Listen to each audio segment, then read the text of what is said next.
Matt. Hi, everybody. It's Kat. Hi. Hey, everybody. Hello, hello. Hello. We're late, but I think you can forgive us. It's been a rough morning. How late are we? We're 20 minutes late. Oh, we're average late. Come on. It's 5 minutes later than usual. I mean, it was a tough morning. If you were with us at 9 a.m. for Days for Dummies, we spent the morning talking about Drake Hogestyn, who sadly passed away yesterday. If you know soap legends, if you know Days of Our Lives, then you know that he played John Black of the John and Marlena legendary pairing, and he passed away of pancreatic cancer yesterday. So if you're a fan of John Black, of Drake Hogestyn, if you want to remember his life and his legacy, if you want to just listen to three people, Ma, myself, and Angela, talk about Days and him, just our reactions to. Check that out. It's on the channel. You can also find it on Spotify later on today and such, and all your favorite podcasting platforms. But we're going to try to put that behind us as much as we possibly can to focus on General Hospital. It's 10th Floor Podcast. I know you guys are all excited to talk about the crazy events that happened. The action movie. We were one Sylvester Stallone away from this being a 90s classic, folks. Like really, it was action packed. It did have some throwback GH vibe to it. Absolutely. So we're gonna try to focus on that. And Drake Hogestyn would want us to continue to love soaps. He wouldn't want us to spend all day lamenting the loss of such a legendary actor. He would want us to celebrate what happened this week. He would want us to enjoy it and be fans and interact with the plots, the story, and the excitement and the feelings that watching this show day after day brings us. So I agree with you. Get on out of that waiting room, folks. Climb on into the elevator. We're going all the way up to the 10th floor, because we got a lot of GH to talk about. As you step out of the elevator, you look to the right, you look over and see the nurse's station, and Liz is on the phone. Lucky? Yes, you look over to the left, and you can see Portia in deep conversation with Terry. And the word Brad flows through the air and lands in our ears. Oh, yeah. Portia, I think Portia wants us set up Brad for the fall. I don't know. Portia's been messing around with records. So Portia definitely changed. Actually, okay, your internet sucks. Messing around with records. God, your internet sucks. I am so mad at my brother. We have to figure this out. Anyway, we're gonna push through today, though. So Portia changed the results. It's obvious she changed the results. They don't have to tell us that she changed the results. She's acting like a person who changed the results. She changed Heather's results, trying to keep her in prison, confusing Trina a little bit. He sure did. Like, I really, honestly, I love Trina's line this year, this week of so then we have to worry about everybody on a paleo diet just becoming crazy murderers.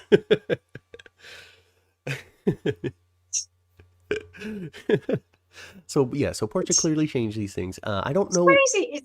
Yeah. I don't know if her mind is currently on. Ooh, I'm gonna pin this on Brad because I think she thinks she's getting away with it currently.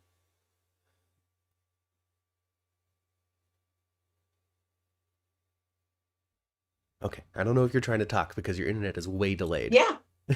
Am I stuck again? No, I just didn't know if you were trying to say something because your internet is super delayed.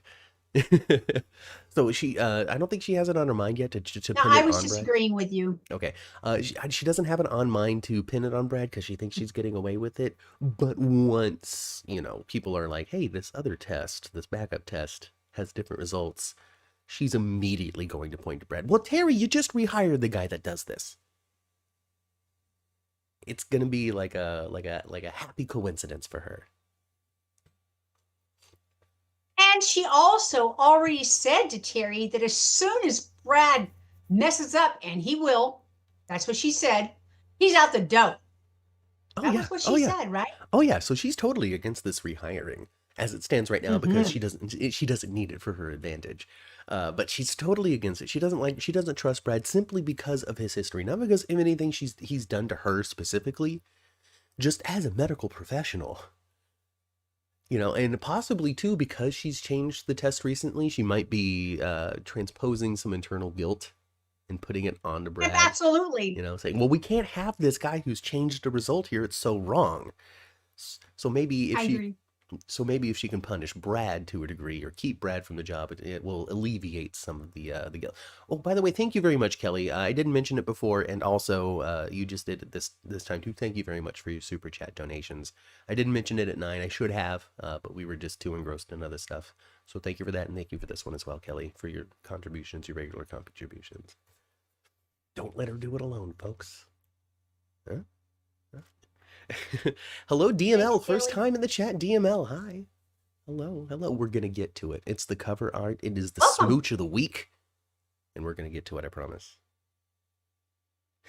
We will. Oh, gosh. I hope the first test and day of the change were Brad's day off, says Chandra. She's not going to get away with it. She might get away with it for a minute. But she's not going to get away with it long term. Hey, and now that... Well, the mistake that Portia made is the difference in the test is too obviously not likely to the point that even Trina's questioning it. She didn't know. She didn't know. I'm not even sure. Does she know right now that there was a second test? Or were they just trying to justify to Trina why the cobalt is still poisoned? Well, honey, it could be the food. Well, honey, it could be this, that, or the other stuff. It just exists in the environment. Maybe she was so poisoned that we can't reduce the levels due to the natural levels that she gets in. So I think that we're still just one step away from Portia realizing that there's another test out there. Because I think only Rick and Liz have only kind of been the ones that have interacted with it so far. I think. Oh, gosh. Oh, you're welcome, DML. A warm welcome here on the 10th floor. It's always going to be, and Liz with a contribution. Thank you very much, Liz, for your help. Keeping the show on, upgrading the equipment, making us look great and sound good. Can't really make the internet better though, you guys. We already got the high-speedy internet, Matt. Yeah, we already have the high-speedy what's internet. Simply going to have to happen, and this is simply because you're on wireless and everybody else is on wireless. You need to talk to Daddy T, the handsome husband that you have in that house. My father. And I'm not calling him handsome. Yes. I am repeating what other people have said about my father. Okay, this isn't monsters. Well, he's cute. He is. So you gotta work with him, or maybe your burgeoning tech genius grandson, and get yourself a hardwired connection. And I think that's going to solve the problem. I'll talk to Daddy T about it. Yeah, I think that is. I will talk to Daddy T about it because these folks ain't moving out for 2 more months. Yeah, anyway, so to not harp on it. They gotta be here for 8 more broadcasts probably. Right. So we'll get it figured out. Elizabeth and Martin know the test results are different, says Kelly. Okay. I mean, Martin came back on the canvas, folks, and he didn't come back to get paid one time to keep medical insurance. Martin is back in the fold. He is, huh? Deeply. So he's representing Alexis. Mm-hmm. He is also being like, here's my most weakest southern accent I could possibly put on that they'll allow me to do. The thinnest. I think Michael E. Knight decided he was going to come back, or perhaps even the powers that be in a meeting they decided together that Marty is going to tone down his Kentucky accent. You can still hear it. It's so slight. What's that about? Subtle. Just the most, I can't even do it as subtly as Michael E. Knight has. A little bit, maybe at the last word on a sentence, you might hear it. A little draw. Maybe he also went to a diction coach, trying to be. Yeah, and I think the shaming of the beard is part of. I think he's trying to retool Martin a little bit. So Martin, Michael E. Knight is amazingly fun. He's charming, and he is charming in a very lighthearted, sort of funny. I don't want to call him a funny character because he's, not always, but there Mm-hmm. is a levity to Michael E. Knight. While there Yes. is a gravity to somebody like Maurice Bernard, Yes. that Yes. okay. Yes. Yes. So with him, with this levity, it allows you to create a more light and more fun character. And with Mm-hmm. Cyrus gone and Laura on vacation and Ace hanging out with Trina and Spencer and all of that, and Well, Marty, yeah, he's over there at the Quartermain house, irritating the hell out of Tracy. That little Ace is. he is now. But before Martin left, when he still Mm-hmm. had the beard and he was dating Tracy and all that, it was leaning more onto the levity that Michael E. Mm-hmm. Knight can bring and the Mm-hmm. comedy that is the pairing of, married 5 times lawyer with Lucy. And so Mm-hmm. it just Exactly. lent it to be Mm-hmm. goofier, and he wasn't as impactful of a character. He wasn't somebody that was going to be harboring some sort of deep secret or dive down deep into the legal process of something to get into the dramatic depths of something like Alexis is trying to avoid Kirstina going to jail. So I do think that from a creative standpoint, a change to that character to lean him in the other direction of Michael E. Knight's talent, which is that gravity, is Mm-hmm. necessary. Haircut, shave, loosen the accent. You're not the Kentucky Fried Lawyer for this one. Mm-hmm. Yeah. I think his character is going to have some more seriousness to it, Yeah. and less lightheartedness, which facilitates the change as well. Totally. Yeah, totally, totally. And we this week too, we had Tracy and Martin. The only reason, I'm not Tracy, and Lucy. The only reason to have Lucy on this week to have that conversation in that meeting was for the interaction that she had with Martin. For the show to say, don't expect this. Mm-hmm. This isn't about Martin and Lucy Exactly. rekindling. Don't even ask the question, well, what about? Mm-hmm. This was them seeing each other after some time. Lucy going, well, maybe enough time has passed.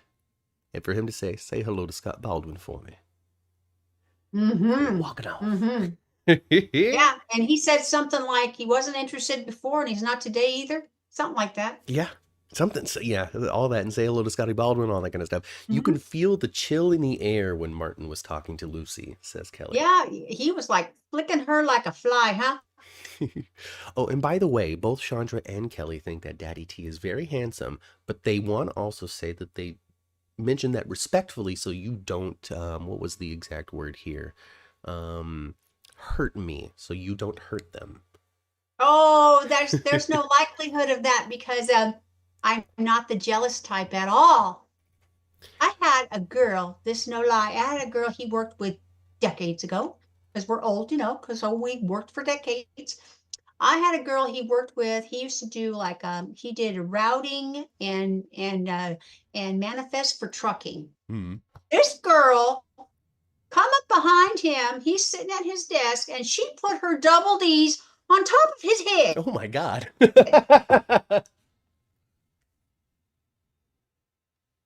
And I didn't do anything about it because I thought, girl, you're desperate old hag. No, you're sad enough. I don't have to say a word. So I didn't. You're sad enough. I don't have to say a word.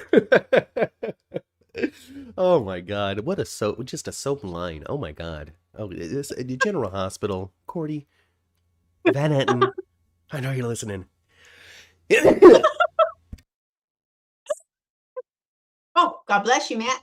Oh, excuse Bless me you, for Matt. sneezing into the microphone, everybody. That was really unprofessional.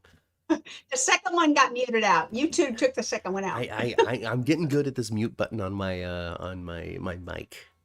Sometimes. Ugh. Sometimes. Chandra says that was a nasty woman. Anyway, oh gosh. Yes, she was. Cordy was Van Linda. Etten, I know you're watching, I know you're listening. Use that line. Use that line in the future. Can't wait. You sat Mickey it up. Mouse I don't have to ears. say a word. Kelly says like Mickey Mouse ears.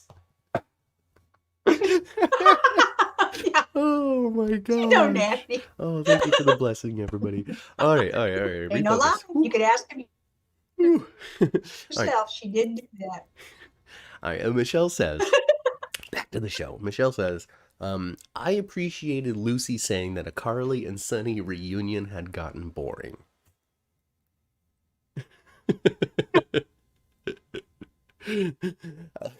So it's hella funny. You walk out before the event's over. It's super funny. Because like I just said about Martin and Lucy, the show is saying, no, this isn't going to happen anymore. They're doing the same thing with Sonny and Carly. This is the nail in the coffin was Sonny sleeping with Nina. Okay, we know that was the final nail in the coffin, but now we are sealing the coffin closed with wax. We're lowering it into the not to be too ill-timed with that sort of comparison, but this relationship is done for. It's done for. We're not going to see Carson again. No more Sonny and Carly. That is not the plan for the future, because these characters don't want it. Carly and Sonny don't want it, and the people around them don't want it. Now, I could see though, and I don't know that Maurice got another decade left in him for GH, because out of his own desire. Right. I'm not saying anything. Out of his own desire, I don't think Maurice has 10 more years of Sonny in him. Yeah. But that's time would make it okay. Enough time passes. Another 5 years. Enough time passes. Sonny Carly is believable. Yeah. Yeah, but not now. Like for instance, the last time they split up Sonny and Carly and had them divorced, they stayed divorced for a long time. She had a whole kid with Jax. Years. Yeah. Years they were apart. And then they put them back together, and they were together for a good spell. Mm-hmm. But I think that long pause in between the marriage 4 and 5 made it work. Made it where you could stomach it, okay? But right now, I don't think the audience wants a Sonny and Carly reunion. No. I don't think us fans, us viewers want it. I don't think Laura and Maurice want it. Mm-mm. And I like the way it's written, where they're everybody in town in Port Charles, they're not believing it either. No. If we're to take Lucy, Lucy at her word, then we would think that maybe other people in Port Charles are thinking the same. If somebody's reading the socialite pages, whatever, the okay celebrity exists in Port Charles, right? That's the Carly and Sonny reunion ? And then the readers of that publication being like, oh, good God, again? Mm-hmm. It's like when Bennifer got back together, right? Ben Affleck and J-Lo, and they got married again, and then people were like, oh, okay. And then they now they've split up again. They've gotten another divorce. They've split up again. And where's J-Lo? She back on the arm of the baseball player Alex. What a soap life. But I mean, if we were to compare Bennifer to Carson, it's kind of a similar public reaction of again? Okay, we've already done this, and they're getting another divorce. Why did they even try? God forbid she actually has one last dusty egg. Please no. Oh gosh, one more Carly and Sonny child.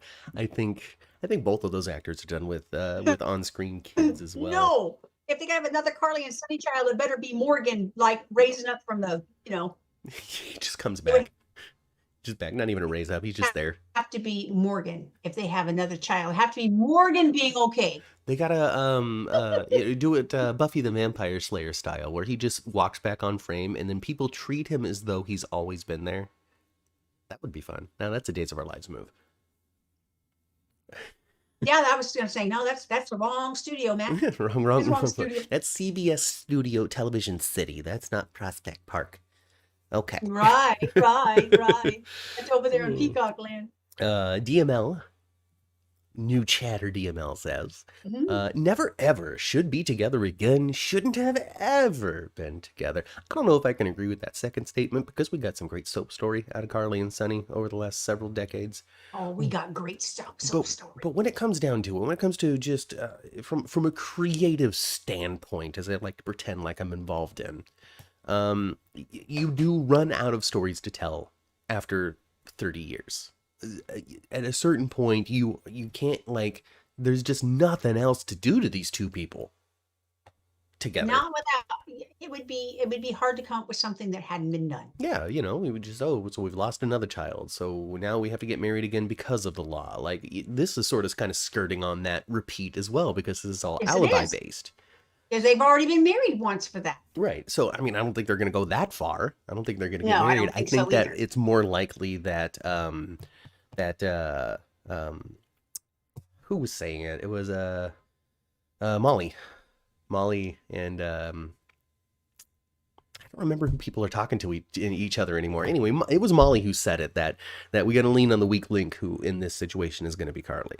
So Mm-hmm, I mm-hmm, guess it was mm-hmm, with Martin. I don't know. They were trying to figure out how to pin it on Sonny or one of Sonny's or another one of Jagger's enemies.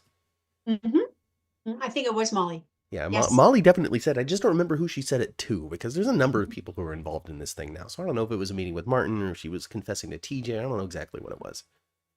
I think it was TJ. Oh no, it definitely wasn't TJ, because their plot line with their relationship right now is that they are on the rocks. Mm-hmm. But They're not. not because they don't like each other. They're on the rocks not necessarily because they've fallen out of love or because they don't like each other or because they blame one person over the other. It's just the grief, the Exactly. circumstances that they have gone through in their relationship recently had just separated them in a way that they recognize but also, like, don't know how to solve because it's not caused from lack of care. It's just a weird gap. It is a weird gap. Yeah, And and I the can word grief, I think grief is the best explanation for and they haven't they have such busy lives with their careers and so pulled in so many directions. mm-hmm. When they got of both of them. Yeah. Oh gosh. So yeah, I mean, I don't. It's a soap, so it's probably gonna split them up. Mm. If it wasn't a soap, if it was a primetime soap, if it was something that had a season finale, Probably. then I can see how, the season arc is their trouble, and then they have some sort of come together again by the finale. But given Mm-hmm. this is a 5 day a week soap that's on 52 weeks a year, and the fact that these two characters have been together for longer than a decade, I feel it's Splitsville by the end of this thing for TJ and Molly. Mm-hmm. Plus, we got new actors in the roles. We got new I think so. Yeah, we got new actors in the roles too. We got Taj Bello, Mm-hmm. and we got Kristen B, because I don't want to mispronounce the Yes. last name. Kristen B, who is Molly, who's a new Molly, and gosh, Haley Poulos was Molly for so long. That this Yeah, is she's, childhood actor that grew up with the rope. right. So this is definitely an opportunity for the show to do something new with these characters based on the talents that they bring. We were talking to Sherry Jimenez last week, who's on Days of Our Lives. She's a recast of a very popular character. And she also, talked about how creatively there's an opportunity to do a different thing with the character that you might not necessarily have been able to do before or didn't necessarily have the inspiration to do before. Mm-hmm. And with new talent, new ways of interpreting the material, and a new actor, then yeah, there's all kinds of different possibility out there. So it might even be better for Molly and TJ to split up. Sure. I always say that when an actor comes in to play a role and just is for a short time, Mm-hmm. we know there's an illness, there's something going on with the actor, and they're going to be gone for a couple of days. Mm-hmm. Well, typically you find that actor often tries to mimic the portrayer that's normally there. Mm-hmm. Where when it's someone new, that's a recast, that's going to be them going forward that you're going to see on your screen. They try to make it more of their own Hmm. and change the character up a little bit just to put their own stamp on it, Yeah. which makes sense. Yeah, yeah. I mean, yeah, and an actor too isn't going to want to just do what the previous one did. We haven't talked to a single actor who's been a recast, whether it's been broadcast here or just a conversation we were lucky to have at an event that we did. And there is Mm-hmm. no recasted actor that is trying to capture the same thing that a previous one did. Even Adam Huss, who was still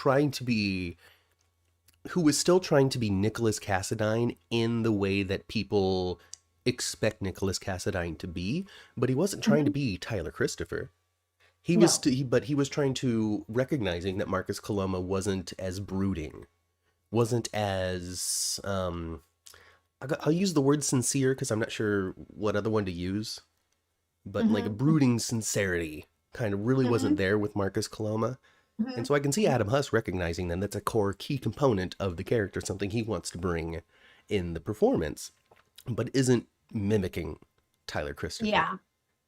No. Yeah. Tyler Christopher had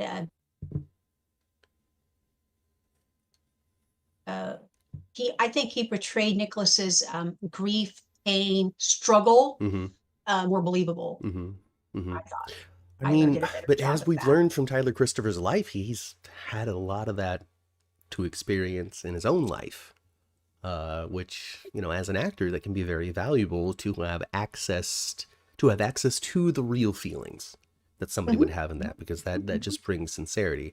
Um, I'm not trying to talk smack here, folks, because I know he's got a lot of fans. But if you take a look at Nicholas Alexander Chavez, for example, you watch his stuff as Spencer, and then you watch Monsters, you can see a lot of similarity in the portrayal of that character. Mm-hmm. If General Hospital allowed Spencer to swear, I Yeah, feel as though he would be as foul mouthed as Lyle Menendez was in that I show. think so too. I think so too. I think one of those most surprising things I ever saw of the portrayal of Spencer on General Hospital with Nicholas Hmm. Alexander Chavez bringing him to us. Hmm. There was a scene where he yelled at Laura. Yeah, And I wanted to reach in and said, "Don't you dare yell at your grandma like that, boy! I'll mess you up." I Um, do remember that. remember that? I do. I remember he Yeah. yelled at her in the hospital. Yes, Um, he yelled at her in the yeah, hospital. he yelled at her in the hospital. I remember. And yeah. So all of that to say, Nicholas Chavez is much younger than Adam Huss is. He was well off in his life in Florida. His dad, was the owner of a car dealership, and people who have car dealerships generally, I can't say 100%, but generally are doing well for themselves. Mhm. Um, then he transitions over at 19 years old or however it is to Hollywood and gets a major role in this, and a couple of years later, a major role in that. There's not a lot of time in there for him to No, have had a bunch of real life accessible tragedy. I can't say that he's right. never had it. I don't know him, but I'm just saying, of percentages, of likelihood, you Isn't it? know. Isn't it interesting? Isn't it interesting? I didn't know about that about Nicholas, his father owning a car dealership Hmm. in Florida. I didn't know that was the case in his real indeed life. Yeah. That's the same. That's the same for Laura Wright. Laura Wright's dad Oh yeah. had a used car lot that she worked at. Yeah. She worked there at the car lot, and she worked at a gas station. So, Hmm. and her dad owned the gas station too. Oh, that's really Um, cool. so that's interesting that they're early late teens, early Uh-huh. adulthood. That's their parallel And then they experience land in on their soaps. What do lives. you know? What do you know? Now, I mean, that monster show was pretty good, though. I'm not saying that Chavez is a bad actor. I'm just saying that there wasn't a lot of change, a lot of diversity in the roles that I've seen him play so far. I haven't seen Grotesquerie, though, where he plays some sort of priest. But apparently, I haven't seen it either. I actually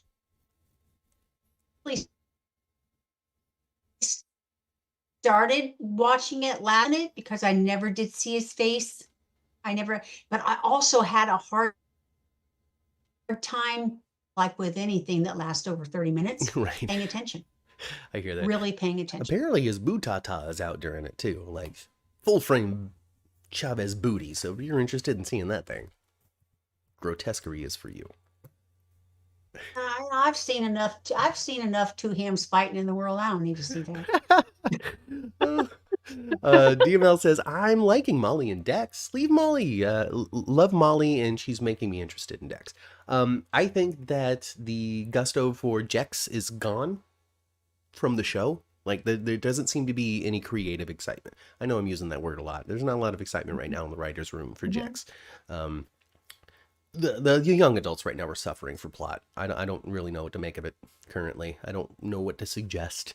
I think... Well... Yeah.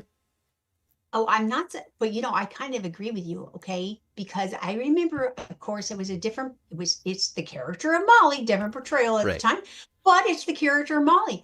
Molly been known to like jump on the sack with somebody pretty quick. She did it before with Brando. Yes, she did. Yeah, right there in the garage, like a grease monkey. Yeah. So I mean, who? Oh gosh, her and Sasha could just trade notes. So I mean, it's possible that might be a direction they're going in. It's possible that they were just saying, hey, why don't we have these two characters have a scene together and see what it feels like? A little Kim test type of deal. And if that's the case, okay, cool. I know James Lott Jr. and Frank over on GH Mini Spotlight were talking about Kim testing, yes, and that sort of stuff, and how GH might rely on it a little bit too much to have just a scene here to see what it feels like. I don't know. I don't know about all that. It does make air. I don't know if they just don't have time to try it backstage. And so they have to work it into the show. Really see it. Maybe they really want to see it as a viewer to see if they feel it, see it as a viewer, opposed to watching it actually happen. What does it look like in the edited product? I don't know. Exactly. I don't know. Exactly. But I agree with you though. Joss and Dex are, I don't know. They seem to be falling a little flat now. Because you know why I think? This is the reason why I think. I think that Joss and Dex haven't done that much together in plot. No. But they've had their clothes fall off together a lot. Yeah, so that's the problem. I think that's after this long, like it was fine to see, we understood it, but what is the truth about every new romantic relationship? You got your honeymoon period. Right. And then after that, that's when the decision really has to be made of, do I truly, genuinely like this person? 6 months into it, you start going, okay, well, I mean, is this really what I want? I mean, it's the truth for everything. Every type of new relationship. And so with us as viewers, we had a great time with the honeymoon period. Look at these two young people in love having a great time. Ooh, it's stressful because he works for Sonny. Oh, and he's not really a bad guy, but he's still doing the mob thing. Ba-ba-ba-ba-ba-ba. And that's all they had. That's all they had. Now, to keep Dex, I mean, take Joss out of the equation, but to keep Dex relevant, now is the time to give him a connection to somebody in Port Charles. Like a family connection? Like a family connection. Some kind of history that we don't know about. Something. Yeah, because, like, as it stands right now, his only connection is Jocelyn, since he doesn't work for Sonny anymore. We haven't established any family he has on canvas. So, yeah. And they never have big stories about the PCPD. Unless there's some other entity involved. No, I mean, we might be getting new ones because we're 1990s Sylvester Stallone action General Hospital starring Arnold Schwarzenegger, right? So maybe we'll get some more cops coming soon. But I don't know. Joss hasn't even brought Dex lunch at the PCPD, says Chandra. So yeah, I think pastrami sandwich for you. I think that's it. You know how she kind of just fell out of it with Cameron? Maybe the same thing will happen with Dex. Maybe that's going to be the thing for Jocelyn. You know how Alexis can't find a good man to save her life and all that? Maybe Jocelyn's thing is going to be, I really like this guy until I just don't anymore. Now, that's an interesting character trait to move forward with. Because she's going to constantly try. She's going to constantly have these relationships, constantly fall out of love with these people. And eventually, folks are going to be like, well, there's no point in dating you, Jocelyn. We can just keep it fun. That, that won't be gratifying after a while, though. We'll see. I don't know. I see. I think it was mentioned in the plane that they were at a refugee camp. Oh, they're talking about something else. Does that mean that the chat isn't interested in what we're talking about when they talk about something else entirely? I think sometimes they're not, Matt. Sometimes. Oh my God. What? That can't be the case. Can't be true. Oh, Goodness. Yeah, they're talking about Laura. All that kind of stuff. Well, fine. We're just going to turn it off. You guys can talk to each other. We could talk about Laura. Laura is just on vacation. So when it comes down to it, the big question, hey, how come Laura hasn't been Laura and Kevin didn't bust into the diamond mine and save Lucky? What's the deal? What's the deal? What's the deal? The deal is Jeannie Francis has been on a very long summer vacation. Did you know, Mother? Did you know that the last scene that we saw of her was shot hella long ago? Really? And they just kept it. Oh, wow. So she went on vacation even sooner than we thought. It was like May or something. Well, dang, Jeannie, get your butt back to work. Well, she is now. She is now. But she hasn't been on the soundstage in forever. And so the scenes that we had seen of her and Kevin departing to go, we got to go find Lucky, and so that was filmed way in advance. And they just saved it until now. Wow, okay. Yeah. And when it comes, so people are like, well, where's the Laura of it all? And folks, I'm here to just be mean, as I always do, because I'm a mean man. And I'm here to tell you the reality and the truth of the situation, which is this. This isn't Laura's story. This is Lucky's. It's true. It'll be fine. She'll come and hang out with him. Plus, Laura's 60. Free, like me. Is Laura and Kevin the right character? I understand Jason's 50. I understand that Anna's 50. I get these things. But is Laura and Kevin the right people to bust into Sidwell's diamond mine, to tackle him to the ground, wrestle the weapon out of his hand, and get Lucky and Holly out of there to the jet plane just in time? No, they aren't. But they're going to be great for the emotional family reunion. I wanted them all to have some kind of caper together. I wanted to, Anna and Holly and Jason and Laura and Kevin wind up, at the last minute doing something together. I mean, that is a way to go, but I don't think that it was absolutely necessary.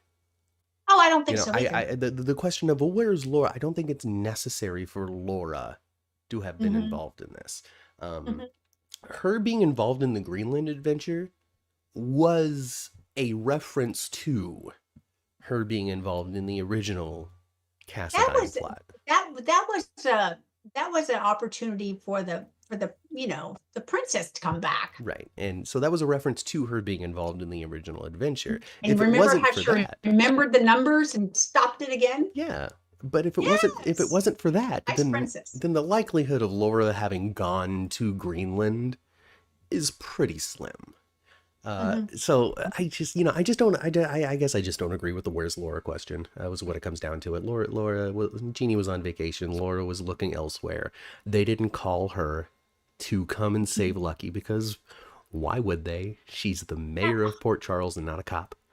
Now, is it a funky way to send her off for vacation? Sort of, but they didn't have a choice with the plot that's going on. They can't say, oh, well, let's go, have some kind of vacation, whatever. They had to write it that way, sort of. To make her not look like deadbeat mom. I mean, she kind of did leave her dying daughter to go find her long-lost son, and also abandoned her grandkid. The dying daughter needs a long-lost son to survive. And then abandoned the grandkid over the Quartermain house. Yeah. That's all true. Yeah. I don't know. Another way they could have done it was Sidwell kidnapped her. They could have. Well, she's missing now. I don't know. I didn't write it. Plus, also, they filmed it so long ago that they might have they could have been like, well, this is the creative direction we're going in. And then they've changed this detail and minor detail there and flipped that character for that character. This actor said, I'm retiring. And they said, okay, well, then we're going to do this. And what they had in the can no longer perfectly matches what the future of the story is, but this is what we got. So you still Spitballing. believe that Holly is going to take Robert out into the sunset? I think that the amount of talk that they've had about Robert proves it. I think that the fact that we haven't seen Robert in any sort of significance in months and months, and now we're getting him weekly. Well, we saw him on a date with Diane this week. We Right. did. Right. Now, I didn't even know that relationship was still going on. So I didn't either. I said, oh, look, Diane and Robert are still dating. Yeah, so that just goes to show how little they've used Robert recently. So I think that the fact that Holly is involved in this story, why is Holly involved in this story? Sure, she met Sidwell before. Okay. But that's the only reason why I would ever think of Holly is because, oh, she was on that tape in Monte Carlo. But Sidwell's on his way to Port Charles, though, because he knows that I've got even more he's news got for his you. dime. Folks, get used to Sidwell, because that man is still on set. Yeah. So he ain't going anywhere anytime soon. I think he auditioned for a couple of roles too before they finally gave him Sidwell. So I think that they've been trying to like find the right spot for this actor to a degree. Like he's not quite Brennan, he's not quite Jagger, but he's still something good. He could have actually, if they didn't go with Charles Shaughnessy, he could have been a great Uncle Victor. He could have. He could have been. You're right. He could be a great Cassadine. Yeah. Laura goes, wait, is Tristan retiring? We don't know for sure, but we've heard the rumor mill that Tristan Rogers is interested in hanging it up and being done. The only evidence that we have seen support this is what we've just been talking about right now. The fact that he hasn't been on and now he is. The fact that Holly's involved in this, and what other reason other than to have drama between her, Robert, and Anna. The talking, well, tell Robert and Robin that I love them. Like, right. And I don't know how many times did Holly say, I'm not going to Port Charles, and telling Robert you're gone. No, not even that. That I left you to die. Yes, I'm not doing that. I'm not doing that. To tell Robert that I left you to die. Yeah. And that dialogue was, she said that at least 2 or 3 times in different scenes. Right? Yeah. She said it multiple times. Even when she picked them up in the Jeep, she's like, "Well, you came back." She's like, "I'm not going back to Port Charles to tell Robert that you died." Exactly. Right. So they climb into the Jeep and they save the day. Right. And so I think that she's coming back, and then they're gonna sell the diamond. They're gonna have their fortune, and they are going to disappear in the sunset together. And then they can take the ice princess out of the drawer and say, "Here, Cody." Any number of different things. But I do think that Tristan Rogers is ready to be done, and I think that, as we were talking about actually in the 9 a.m., when an actor has played a part in soaps for as long as somebody like Tristan Rogers has, there is a level of kinship that you have with the character that you're portraying. And to be able to play out a conclusion for that character rather than just, well, I'm still living in town, you just don't see me anymore, Grams, is an interesting concept for an actor to do, especially if they don't intend on carrying forward. Right. So. Right. Yeah, maybe Sidwell will be a good guy. We did that with Brennan already, Michelle. I'm not sure if we can do it back to back with the bad guys. Yeah. I don't know. I don't know. I guess we're all gonna find out. But he's not going away, is he? Well, he's probably going to have an agenda about payback and for everybody that which would be lucky, 100%. Would be Isaiah and anybody else that helped him. No, he's coming in. He's going to be the new town villain. The one that's up to no good. Yep. Hello, Caroline. Yep. I'm looking forward to seeing it. I am. And you guys, wasn't that some throwback 90s General Hospital we Oh yeah. saw? Oh man, action and adventure, Action right? adventure. Action and adventure. Your lives are on the line. Mm-hmm. Whoever wins this hand lives. See the payoff of the Yeah, poker. and if you happen to be watching Fido, Hey, it's your episode, dude. I loved it. yeah, I know you were they give looking him the good forward. ones. I know you were looking forward to directing that. I know you were. Just a fight. Yep. Bang. Awesome. And and when I was watching that too, I was watching it and the fire and everything, the explosion and all that stuff, and taking off in the Jeep. I was like, look, I said to my mother-in-law, I said, look at that, Grandma. Prospect spent some money on this one. They sure did. They sure did. Spare no expense for the return of Lucky Spencer.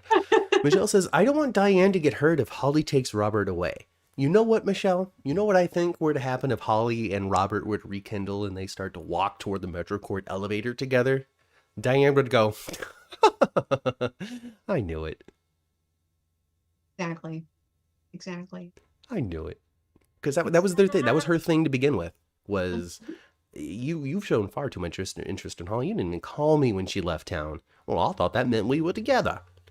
You have to pursue me, Robert Scorpio. Don't just assume that things are as they are. So I think that her response literally would be, I knew it, that asshole. I think so too. Because Diane's never going to portray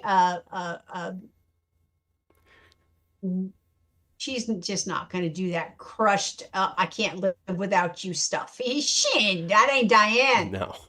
She might even, there might even, the elevator doors close, right? And then they still have Diane on the screen, right? They might even have her turn and then it's like the end of Pretty in Pink. She just turns and she makes eye contact with the new waiter at the Metro Court and she's like, you want to buy me a drink?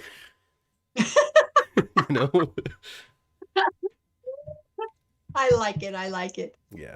Bossellini, I forgot Robert and Diane, but they haven't done anything with it in like a year. Like, honestly, I believe the reason why they were on a date was just so they could break up because Holly came back into town.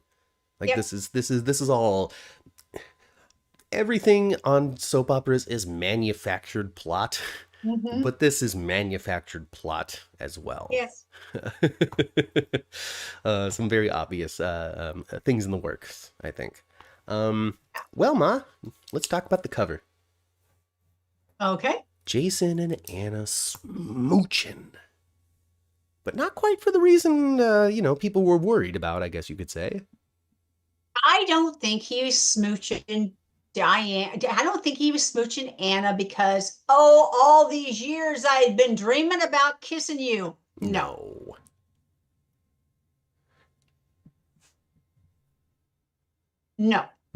It was. I think it was a diversion kind of thing. Yeah. It was to throw the guard. So the guards were coming in, and instead of seeing two people trying to break out or ready to fight or something like that, they see two people who are kissing, which makes them go, "What?" Which is the moment that they wanted to be able to pounce and strike. So yeah. So no, I mean it's definitely a teasing leading question that I put up in the cover art today. Is this one and done for Jason and Anna? Yes. This is one and done for Jason and Anna. They're not going to go back to Port Charles with feelings that they caught on this adventure. This was Steve Burton sure did really smooch her, though.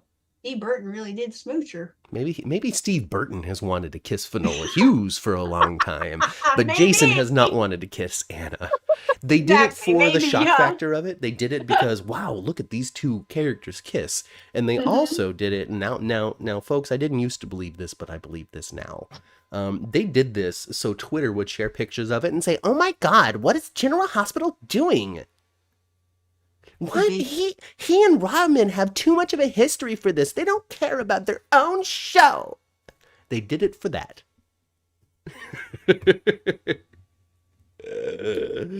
Things have changed.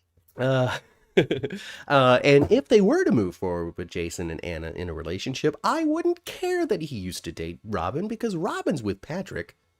They don't have kids together, and it was 450 years ago. Yeah. So, yeah, she ain't on the show. And Robin has no, and there's pretty much no chance of Robin coming back as a regular. Not with Kimberly McCullough. No, no, that girl's a director now. She's behind the camera and very busy doing it. They're not going to recast Robin anyway. No, No, no. Why? I do think that Kimberly might come back, for big, because she has in the past for big events. Mm-hmm.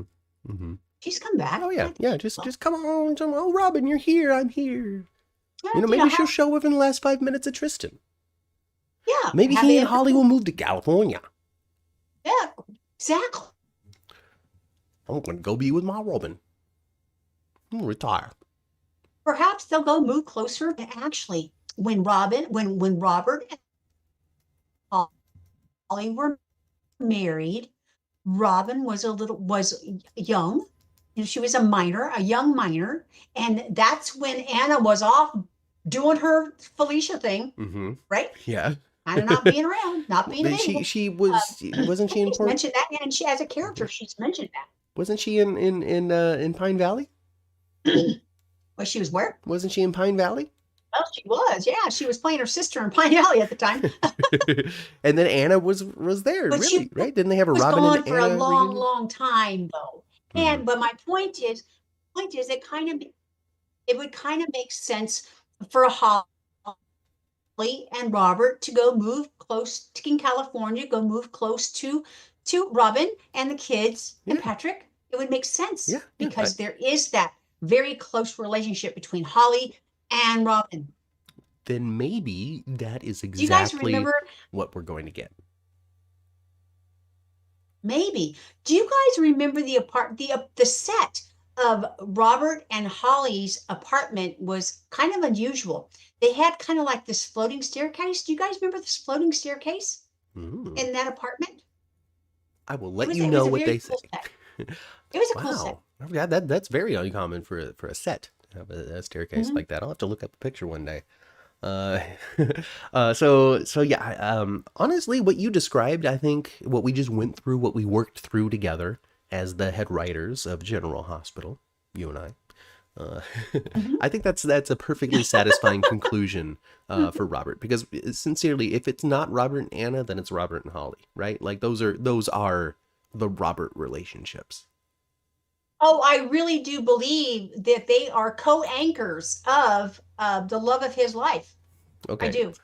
So of the anchor, you know how the anchor goes out in two sides. You got Holly is one, Anne is the other, but it's all one Tristan, one. Yeah, Robert and they all anchor. take turns digging into that soil and hooking. I remember that penthouse, says Jeannie. Yes, I was a kid back then. Much cooler than my house, says Liz. Very cool. Very cool set they had for that. Holly will find an abandoned gold mine in California. I mean, that's just her luck, isn't it? Like, oh, I found my fortune. Actually, Robert, why did you come? Yeah. Why did you come, Robert? Yeah. Robert. What is that pass? What is that pass on the way to Tahoe? Oh my gosh. Where the folks The died. Donner Pass? Yes, Donner Pass. I found a gold mine in the Donner Pass. She go the Donner Pass and her outcome will be different. What's going on, Vinny? Vinny from Suds in the Squared Circle is in here. If you're a big fan of Angela, she does a lot of podcasts with Vinny. Go check that out. Click on his name. So hey, it's over though. No more poker. Thank goodness, right? Holly wound up saving Lucky in the end. Her heart won out, I guess we could say. I just needed 2 more weeks and I could have been a millionaire. Yeah, but she managed to have those diamonds in her bag. Who knows if she wouldn't got that Jeep at all if she had not indeed had the diamonds with her. And isn't that the fun of Holly, right? You just don't know. And I think that's going to be another part of the fun. Is. So they've and Anna points that out on a regular basis. It's true. I think that they've established what could be a very interesting character trait of Lucky going forward, if they decide that this is a new character trait, which is he's so good at bluffing that Sidwell could never tell, and Sidwell's a supervillain. You know what I mean? He's Lex Luthor of diamonds. So, so if Lucky is that good at bluffing and lying that he could throw Sidwell off, then it's entirely possible that he is now the Ben Linus from Lost of General Hospital, where he could just constantly be telling untruths and nobody ever knows until they find out. Why would he do that? I don't know. It's just something that he could do, is what I'm saying. Maybe he could become an undercover detective for the PCPD and stay in town. He could. Wouldn't that He's be been something? gone for so long, nobody would even recognize him. Hey, Daisy. Daisy says that they're still a Dex fan and they do not want Molly with Dex. Well, we'll see what you get, Daisy. And Daisy also wants us to know that they are not a fan of Anna and Jason. But you know what, Daisy? You don't have to worry about that because they ain't going nowhere with that relationship. I think that was just a diversion. That was not a beginning of anything. Definitely I think not. that was Jason working on his feet. Yeah, like I said, that was to throw the guards off so they could try to pounce. I'm happy that they lived. I'm happy that Sidwell's not dead. I thought that the drone strike thing was interesting. I don't know what that's going to mean for Brennan going forward because already he's done something outside the scope of his power. So that means he's probably not going to be running the field office very much longer. It'll be all worth it as long as Carly pays some attention to him. Isn't that interesting? Because at first I was like, okay, whatever, this whole Carly Brennan thing, I don't really care about it. I don't really, because like whatever. But now, now just kick Jason out. I don't give a shit. Now just kick Jason out. I don't care. I don't care. Get rid of that guy. Carly and Brennan, they got some fire, Mama. They got some fire. Yeah, and I don't think we're going to get if they don't do something like that, we're all going to be wondering why Carly and Jason aren't together. Right. So, right? Yes. So, and I do think we'll get a Carly and Jason together, but we won't get a Carly and Jason together for a while. They're both going to have a relationship with somebody else first. I'm at this point now going, but why even do Carly and Jason at all? Like, why? Like, we don't need it. Well, they might decide not to. Who knows? What's wrong?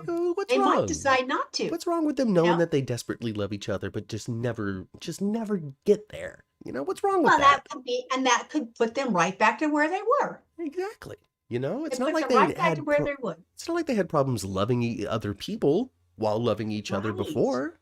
Right. They were always the only thing that ever, was a problem with them dating others is because the girlfriend of Jason always had a problem with the relationship they had being so tight. Mm-hmm. And same thing on Carly's end. The girlfriend always got jealous of that. And for some reason, sometimes for good reason, because Jason would kick aside the girlfriend to go join Carly in a caper of hers or to save her from herself or something. And Sam would always get so mad. And it's like, let her fail. She does this crap to herself. Let her have consequences for her own behavior. Yeah. Why do you have to go fix her all the time? Because I must. Yeah. Because we're best friends. So I don't really, there is no problem with that dynamic that they've had for decades and decades and decades. And my worry, and I know that there's people who would be so excited and all that. Angela's one of them. But my worry is that if they were to put Carly and Jason together, it's that will they, won't they, push pull, the moonlighting thing, like once you get rid of that, the chemistry, the togetherness, the interest level that you have in these characters could immediately vanish. Before you said it, it's like that's the word that popped in my brain was moonlighting, because absolutely. Because once they get together, that's the end of the story. How the theme of this podcast is creatively. It's important to have stories to tell about these characters, and if you give them an ending, Jason and Carly are finally together after 30 years of loving each other. They're finally together. Okay, great. What stories can we tell about Carly and Jason together? They're not going to struggle with angst with one another. They're not going to not trust each other. If she walks in on Jason kissing somebody, she's going to go, well, what's the plan? What's going on? What are you covering? What are you trying to convince? What are you hiding? What's the trouble that you're in? She's not going to go, oh my God, how dare you? I'm so hurt and jealous. She would think that there's a caper afoot because she trusts him so implicitly. What stories are there to tell? I'm not sure. I feel like Right. that's kind of like a Brenda comes back to town, Holly comes back to town Mm-hmm. type of Mm-hmm. situation. At least that's my concern. But then again, Mm-hmm. maybe I'm not creative enough, or maybe I don't know the characters' histories enough to be able to come up with story if they were together. Right. Right. Right. Right. Well, in soap opera land, though, typically uh, blissfulness is wonderful for a short time. And as Yeah. soon as the audience gets a belly full and is very happily satisfied with the, oh, look, they're finally together feeling, Mm-hmm. that boredom sets in. Exactly. We were just talking about Jex before, about how they haven't had any plot, they haven't had any trauma, any drama, any struggle in their lives Right. with each other, surrounding their lives to bring them together, to have conflict or have deep-hearted discussions. They had before. He opened up about his history. She talked about loving Oscar and worried about that's what could happen to other people in the future. And they always have the conversation of his safety working for Sonny. Right. There was something there for them to kind of work on, work through, and then bone about. As it Yeah. stands right now, there is nothing to them. So they can bring something to Joss and Dex, but also the amount of time that has passed since they've had something together Mm-hmm. breeds now an opening, an Mm-hmm. opportunity, and the emotional investment of the audience is key. Mm-hmm. And if you get to a point in which the audience is no longer emotionally invested, and I'm talking the wide audience, not the specific people who have their specific wants and needs for the show. Generally Sure. speaking, that's not how people watch soaps. They just enjoy the experience. Mm-hmm. So for those people who are just enjoying the experience, you could lose that emotional connection that you might have had with Joss and Dex, which then makes their pairing less interesting to you as a viewer going forward. So The we'll last see. thing, the last thing that the studio wants you to do is fast forward through any scenes. Yeah, yeah, nobody wants that. Nobody wants that. But when you have Dex showing up and having a drink with Molly, and then to the credit too of the show, which to me makes me think it was less a chem test, Chem, not Kim, for somebody who was asking. Who's Kim Test? A chemistry test. I think that it's actually there's evidence, in my opinion, that it was less likely a chem test and more a potential intended direction, with the fact that it turned into a discussion between Molly and TJ. Well, you could have a whole conversation with Dex about what's going on, but I've been trying to talk to you for days. Well, it's not because I don't like they can't talk to each other about how they feel because they feel the same thing, and it makes it worse. And it makes it worse. So I got to talk to Makes it Dex. worse, makes it worse, makes it worse. So did you feel I even though it goes against the grain to a certain degree, I think Alexis and Martin might have some kind of kindling going on. Maybe, Maybe. maybe. When it comes Maybe. down to it, I am all for a daytime superstar like Michael E. Knight or Ava LaRue or Laura Wright or anybody that's been a daytime mainstay. I am all for them exploring any sort of romance and relationship that they want, especially when it's also with somebody who's been doing daytime forever. Mm-hmm. And Mm-hmm. a pairing between Alexis and Martin, cool. To Mm-hmm. see Nancy Lee Grahn and Michael E. Knight play some scenes together in a romantic capacity, cool. I would love to see what that looks like. I don't know if it'll be any good, but I would love to see what that looks like. Well, it goes against the grain of, um, she's always been a great lawyer. Alexis has always been a wonderful lawyer, but she's stinks at choosing a dude. Stinks at it. She just always grabs the wrong guy. Mm-hmm. She's that very attracted to a bad boy. Mm-hmm. She always has been. Well, mine I might mean, be might come be a on. little badder What? than we know. Well, yeah, well, he's got rough around the edges a little bit, but you cannot choose. I mean, when it comes to who are you interested in, you can't have a worse choice than Jerry Jacks. I guess it's harder. Sunny. I don't know. Sonny, she didn't really have a relationship with Sonny. She had her relationship with Sonny, even though it wasn't so all this fighting and stuff. But when it comes to a physical relationship, her physical relationship with Sonny wasn't any longer than Ava's was. Oh, I see.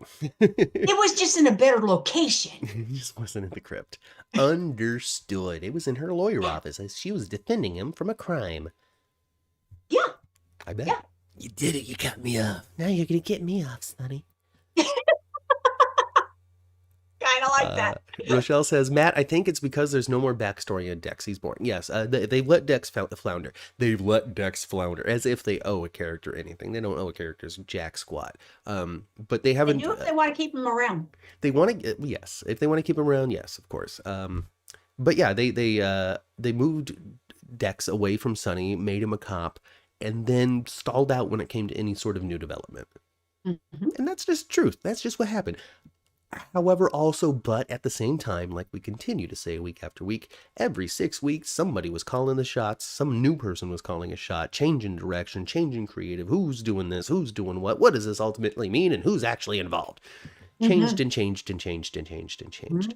There are certain characters that I feel at this point you can tell that Chris Van Etten and Dan O'Connor, or maybe just Chris Van Etten, really enjoyed creating. Portia, Trina, Stella, Dex, Martin, Cyrus. All of these characters went away while he was not writing, and now that he's writing, are back. So I think that we're going to see a revitalization of somebody like Dex, maybe even a revitalization of his relationship with Joss. Maybe this conversation with Molly will bring Molly and TJ closer together. We'll bring Dex and Joss closer together. Probably not. It's a soap opera, but maybe. They need to give him a connection to Port Charles. That right story. That's what they need to do. It's time to pull that trigger. Time to give him a daddy in Port Charles. His name's Cyrus Renault. Do you remember how forever they left Trina with no family? Yeah, they left her with no family for a good year, and then at least a year. And then when they did give her a family, they gave her two parents. Yeah. They cast Portia. She came on to play the mom, and then very shortly after, we found out the Taggart was her dad. Yep. Very short. And then about a year later, we found out Taggart wasn't her dad. And then in another year, we're gonna find out the Taggart really was her dad after all, because Portia loves to change tests. Yeah, you never know. You never know. Okay, let's talk about a couple of things. Okay, let's talk about Stella and Tracy. Okay, Stella, sweetheart, you are a jewel. I'd have told that woman to jump up my rear and left. That's what I would have done. You're late. You're treating me like an employee. I'm sorry. I'm just mad at the employees. Why? Why?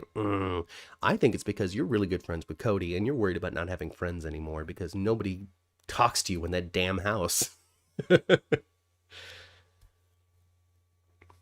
And perhaps if you were approachable and less nasty, they would want to. Would. But I've lost tragedy, lost Tracy. sadness. Yeah. They would want to, yeah. But I thought the scene was beautiful. It got where it needed to go. But I have to give Aunt Stella some grace. I have to, because like I said, I'd have told that woman, all right, well, you enjoy this bench all by your lonesome, you hateful old hag. Bye. That wouldn't have helped Tracy though. No, it wouldn't have helped Tracy at all. It would have reinforced what Tracy feels. Yes, but I don't. Of course, Stella has this empathetic, soft side, but I just think that she would have. I just don't think I'd have given Tracy that chance because I'd have been just too offended and too mad. I understand.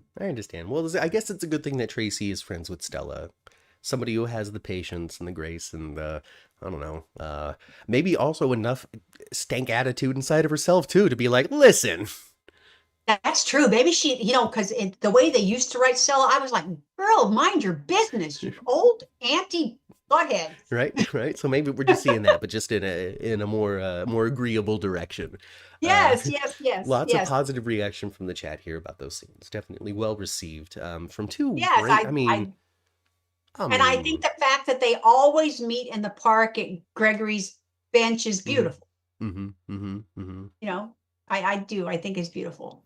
But Tracy have going back to the stables, you know, with a knowing that she wants to say she's sorry, and you know, that's that's such against the grain. It just takes everything, Tracy. It has to just do that, Yeah. you know, not Yeah. to turn it around and be snarky after all, anyway.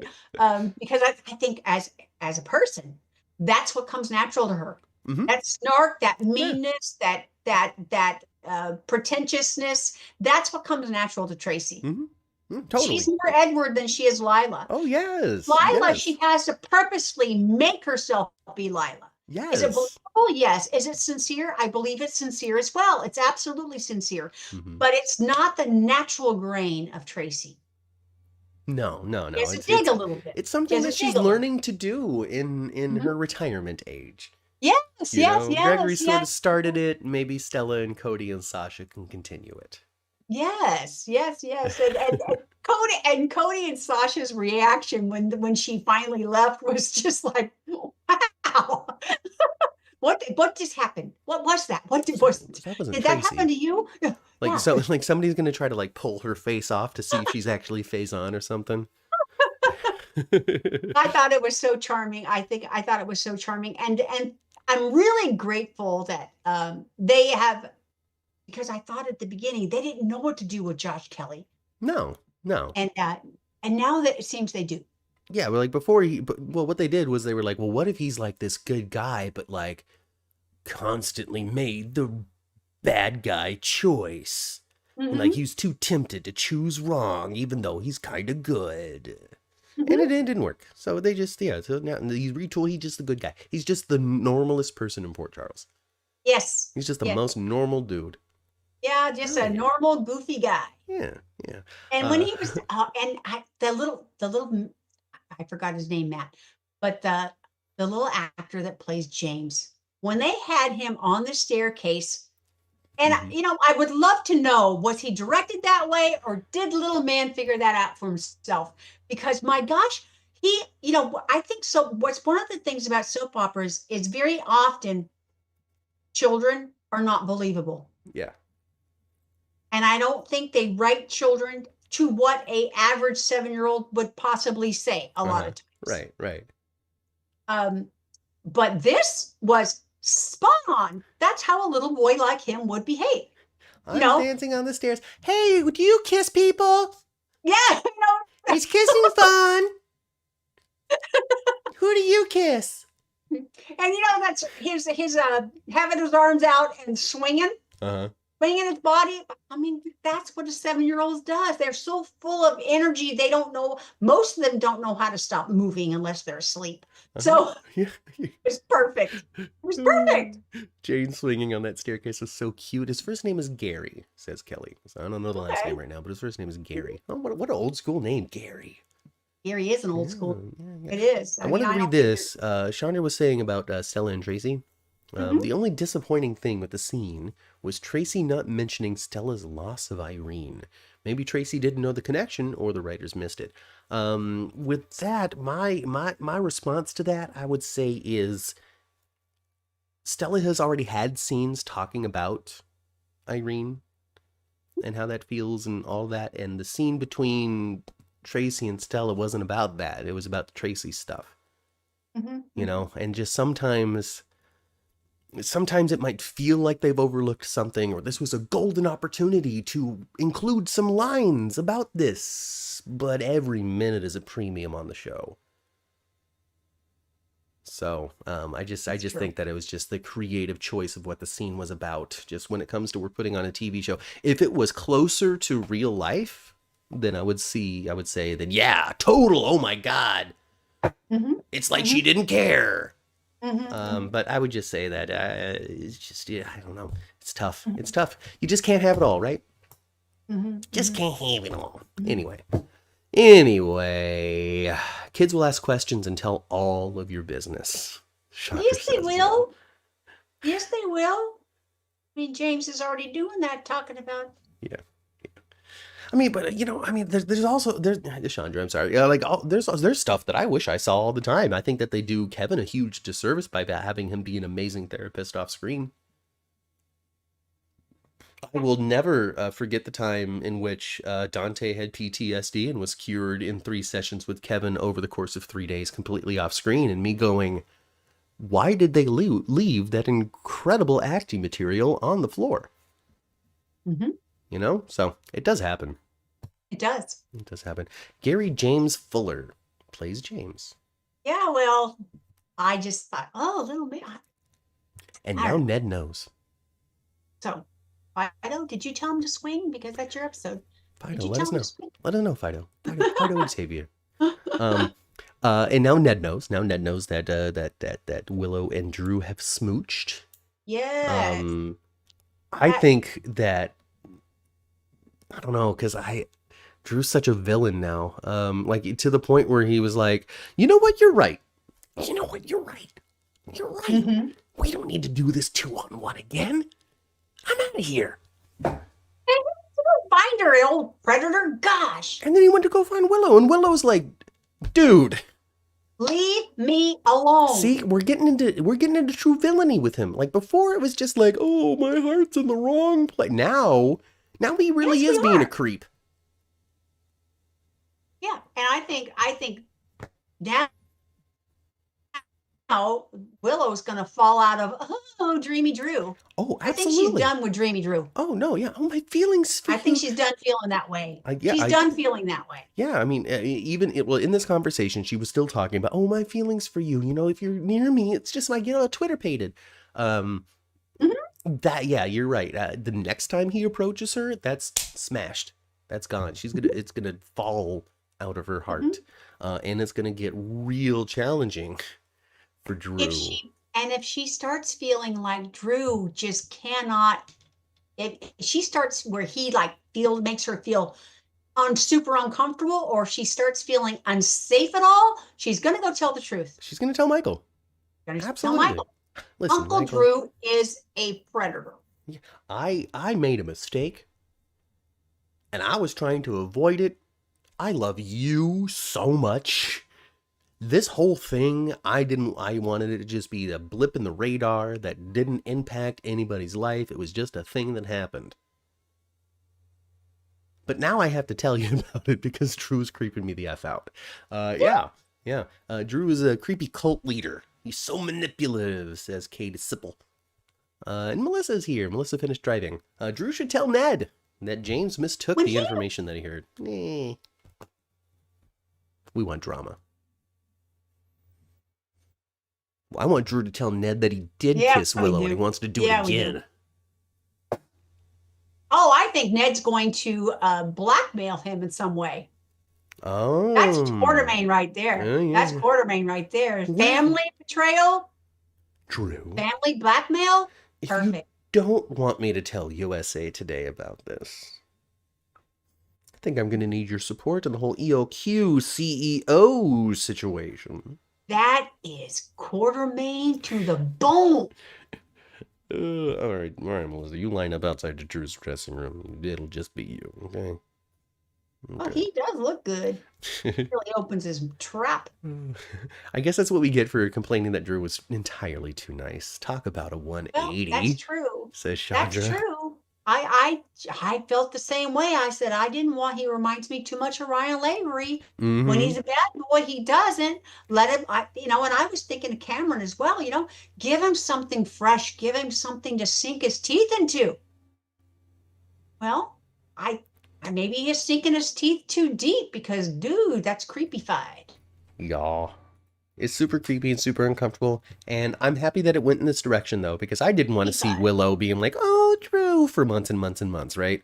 I would much rather her go, oh, Drew, than, oh, Drew. It's bad enough when she's Snow White. We didn't want it, oh, puke. So, Snow White, oh, I'm Willow, right? It's a classic thing. We're doing it for years here on the show. But there is a Snow White depiction, okay? That wasn't this. There's a Snow White that exists out there. Once upon a time's Snow White, all right? Once upon a time, Snow White. She good? hero, always there for her family, her friends, trying to fight out villainy, saving the town, all that kind of stuff. But she was kind of a butt kicker. She wasn't cleaning and singing Oh. with dwarves. She had a bow and arrow. She was a butt kicking princess. All sorts of different stuff. Once Upon a Time is a very fun show, made by the people who did Lost, by the way. I didn't watch it, but I do remember my mother loved Once Upon a Time. It was very good. It was. My very mom good. really liked it. But the whole point of me saying all this is she wasn't your traditional Snow White, right? Mm-hmm. And by the time the series was over, Mother, her pure heart, her unspotted heart, had one tiny spot in it. Oh. Because she was responsible for the unaliving of the evil queen's mother. Oh. So, Mother, my very alive mother, maybe the Willow Snow White will get a little dark spot in her heart as she shoves Drew off of a balcony or something.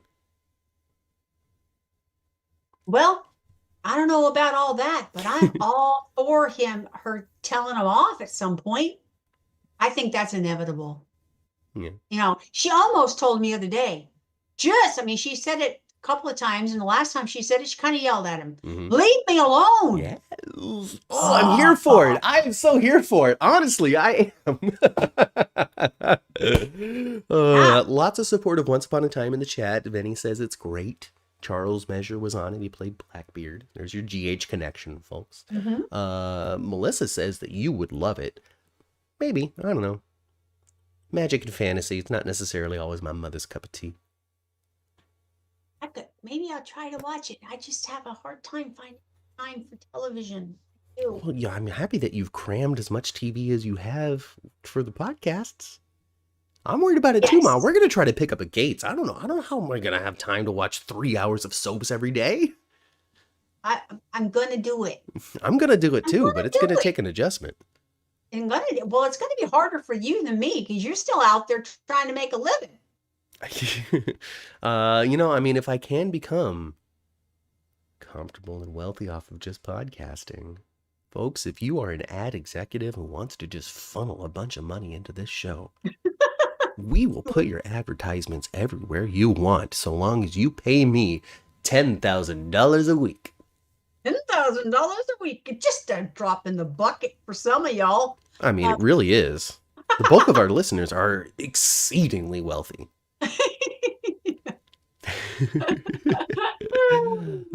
Grimm was the fairy tale show for me. Well, luckily that's all available on demand, folks. Go check it out on your local streamers. Find Once Upon a Time, Grimm, and everything else that you want. Wasn't it that boy that's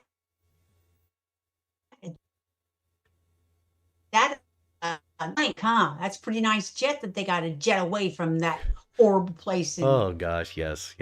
The jet set that they but this time it was filmed from the opposite angle. Usually they're sitting on the left. This time they were sitting on the right.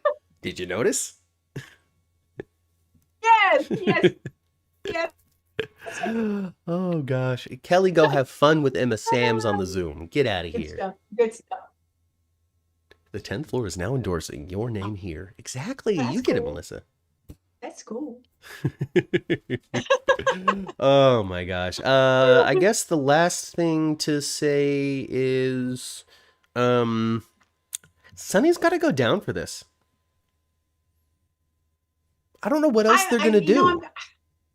I don't know what else they're going to do either. And it's really, it doesn't make sense actually to have Sonny, one of the things that's supposed to be so important to Sonny as a character is his family. Yeah. He won't let his family go down for something they didn't do. He's going to protect his family. Well, if he doesn't, how is he going to protect his family if he doesn't come clean? So right now they want to put his daughter in jail for it. Mm-hmm. And they want to put Alexis in jail for it. Mm-hmm. Completely innocent people. And he's basically on the sidelines being like, well, I bought a lawyer. I got Marty's working on it. It is going to solve itself. Yeah. Yeah. I mean, even Brennan's telling Adela and Carly, what are you doing? Yeah. Yeah, like, why are you doing this alibi for him? Yeah. Well, because of loyalty. Yeah. What are you doing? Yeah, but he also just straight up walked up to a federal agent and ended his life. Like, just plow, plow. Like, it is the evilest thing I have ever seen Sonny do. I understand that Sonny's done some terrible things in the time that he's been on the show, but I haven't seen them. This is the evilest thing I've ever seen Sonny do. I get that Jagger was manipulating this and putting, having somebody try to take out Ava and all, and I understand that Jagger was also the bad guy. But this is the evilest thing I've ever seen Sonny do. Yeah, me too. Well, I can't say ever, but one of the very, very, I can't recall one right off the top of my head because it's been years since they've seen him do something that, I mean, shooting Dante point blank, even though he didn't notice it was his son, was pretty bad. Yeah, that was 20 years ago. It shot Dante in the chest. It was a very long time ago. I was a teenager when that happened. Yeah, it was a long time ago. So, and the early Sonny was more ruthless. But after they made Sonny get married to Carly 5 times and have a class full of kids, they chilled him out some. Yes. He's still a bad guy, he's still a mobster, but they chilled him out. Yeah. And having him shoot Tates at point blank like that. Not only twice. Twice. And once of them with him on the ground. With him on the ground, and it is implied that one went between his eyes. Right. It's implied that one. Yes, it's implied he shot him in the head. Right. Which is horrible. Like, usually, like, we've seen it time and time again. Julian, gut. Austin, gut. Franco, gut. Connie, gut. Gut. It's a completely different thing to say when it goes between somebody's eyes. So,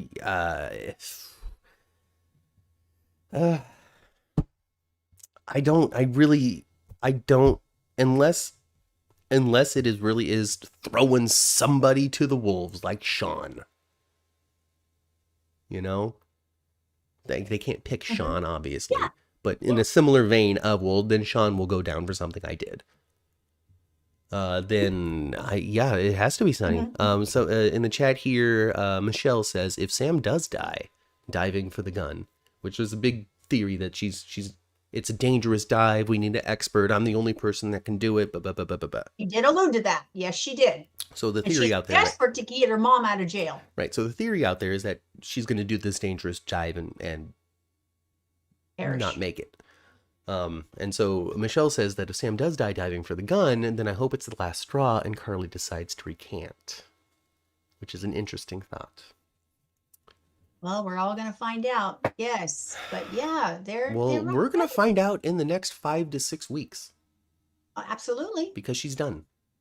Yeah, I know. Kelly's not on set anymore. She's finished. She's filmed her last scenes with General Hospital. I don't know how long ago it was, but it's definitely within the last couple of days. It was like Friday was her last day type of deal. It's a past. Yeah. Kelly has cleaned out her dressing room. Oh, there we go. Shot her with the confirmation. Her Kelly Monaco's last day was supposedly this past Friday. Her mom posted something on Twitter saying, after 21 years of valuable service to the show, she's cleaned out her dressing room and they don't want her back. And more stage mom stuff at 48 years old, which I don't really quite understand.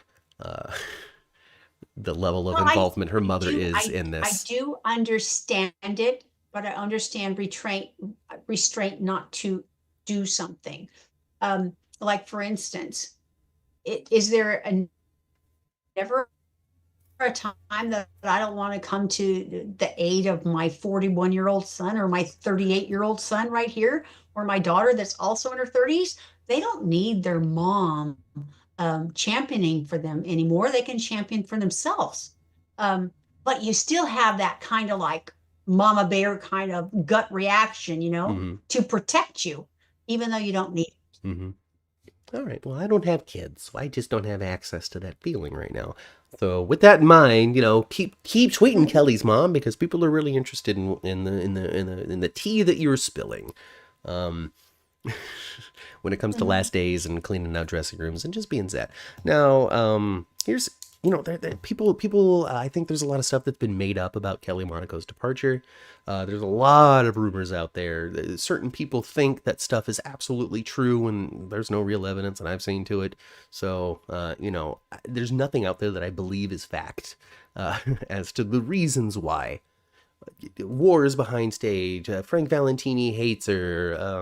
She picked up the bottle. She this that and the other. Whatever it is, like I think all of that's bull.